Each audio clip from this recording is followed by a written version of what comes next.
Found one of these lightning adding machines that was made in Los Angeles, surprisingly enough. This is what we'll call Gen 2. This is simply a mechanical calculator, and the way these dials work is just like a traditional wheel type odometer, except for an odometer the wheels are this way and you're looking along the edge. This one, it's laid out flat, so the numbers are now displayed through these little holes here, and the wheels are tilted this way and you're actually directly turning the wheels. Second generation. There are essentially 3 generations of these between the 40s and about the 60s before these kind of mechanical calculators fell out. The original ones couldn't even be quickly reset. This reset lever is what designates this as a second generation one.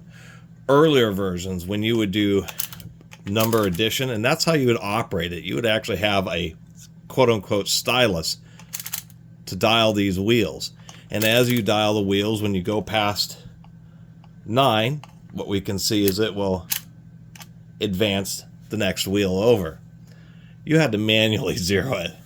Big critique. So the second generation one is they added a reset lever.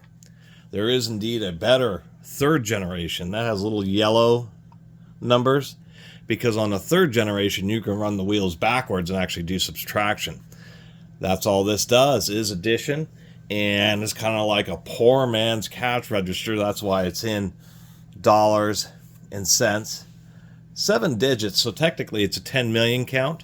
And they just conveniently provide a comma and a period, as well as trying to make it a little bit easier by having the 2 end dials be one color, kind of a brass, or excuse me, copper color, and a silver color for the 3 most common used areas. There, now you might actually be able to see it. Simple calculator. So if we're going to add something that's $2.39, we just dial that in, and we've got our $2.39. Now if we want to add something that, say, is... my alternate light fell.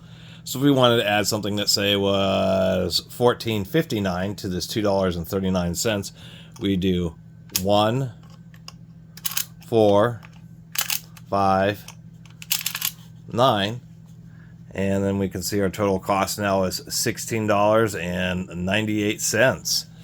And that's exactly how you would work this thing.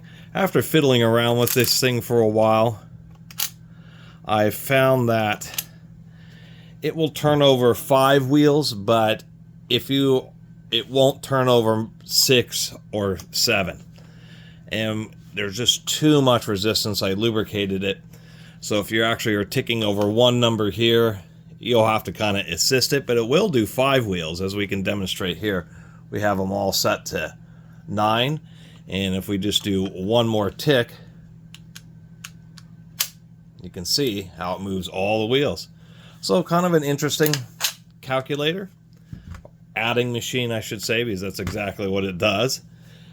Yes, this is like a little pry tool for cracking open walnuts, but there's been a few videos. They sold a couple million of these things over the years. And to tell you the truth, this is, you know, they had like some kind of Bakelite tray that this would set in. This just has a felt back. But surprisingly enough, I was reading some posts and people at garage sales, they'll use these, and there's various, actually, were quite a few different mechanical type adding machines and calculators and stuff before the electronic ones took over. The Curta is like the most famous because it's ultra complicated, but there are lots more basic units such as this. And people use these at garage sales for some reason. People just kind of like the idea of a mechanical adding machine. So I just wanted to share this one with you. Anyway, thanks for watching. And we'll see you next time.